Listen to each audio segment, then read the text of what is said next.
In today's video, we are going to be breaking down Lebron Lopez. No, this is not Lebron James' son. This is a player from the Philippines who has a very bright future in basketball. Let's get down and let's check out how Lebron Lopez shoots the ball. Okay, so the first part of his shot is his gather. He gathers the ball roughly at his knees, and then he's actually flat-footed. In most of the clips that we have, he's either flat-footed to start, or he is going heel to toe onto his shot. When he rises up into his set point, that is when he gets onto his toes, which is totally fine. However, you do want to start usually on your toes. It's going to allow you to get up into your shot a lot faster. When we do rewind just a bit, we do notice that his shoulders tend to be in line with his heels. Sometimes, in most cases, you'll have a more steady shot if you do have your shoulders over your knees, over your toes.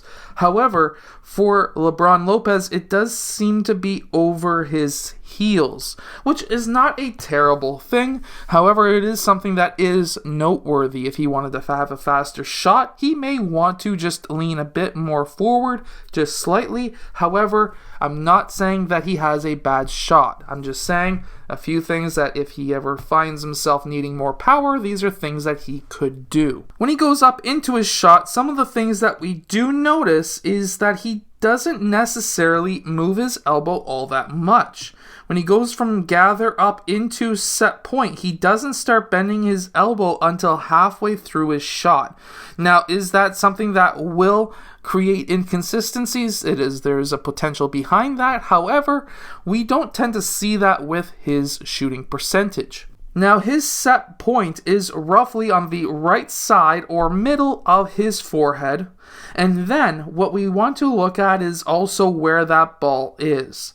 And we can see on other clips as well that that ball tends to be in line with his shoulder, and also that shoulder being in line with the elbow to the rim, which essentially creates what I call the shooting triangle. He does slightly bring his knees together, but it's a lot less than most players, which is nice because that can give him more power up into his shot. As I was mentioning, heel toe, that's what we see here. He doesn't go straight to his toes, which could take away some power.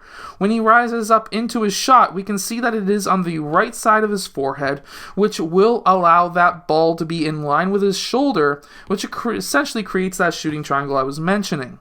We also do notice that he does tend to be squared up towards the basket when he's going up for his shot. However, when he goes up to his set point, he is tilted away. Could this affect his shot itself? I'm going to say no, it will not, because as long as you have that shooting triangle, you should have a pretty good accurate shot. When he goes up to release that ball, we notice that he does not have a thumb flick, which is great because that could affect some of his shot. And then when he releases that ball, we see that he has a soft release.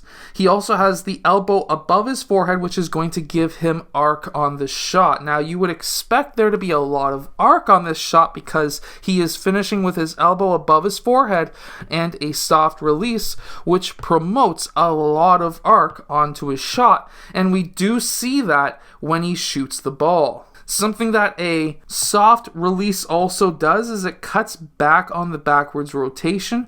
If he found that the ball tends to bounce out of the rim, if it starts getting into a point where he's having the shot bounce around the rim a lot, then he may want to transition into a hard release, which would then give more backwards rotation on the ball. But that, again, anytime you start changing your shooting form, you're going to have inconsistencies. So generally speaking, considering he shoots well over 30% from three, I would not be worried about that. The last percentage that I seen him shooting online was around the 38%, which is to me considered a high percentage. We can also see that he leaves the ground at the same time as his legs straightening up, which allows and promotes a lot of energy and power transfer up into his hips and shoulders, and then into his elbow, and then of course into his wrist. You want there to be nice energy transfer. You do not want to have your legs straight and then using your calves to get up off the ground only.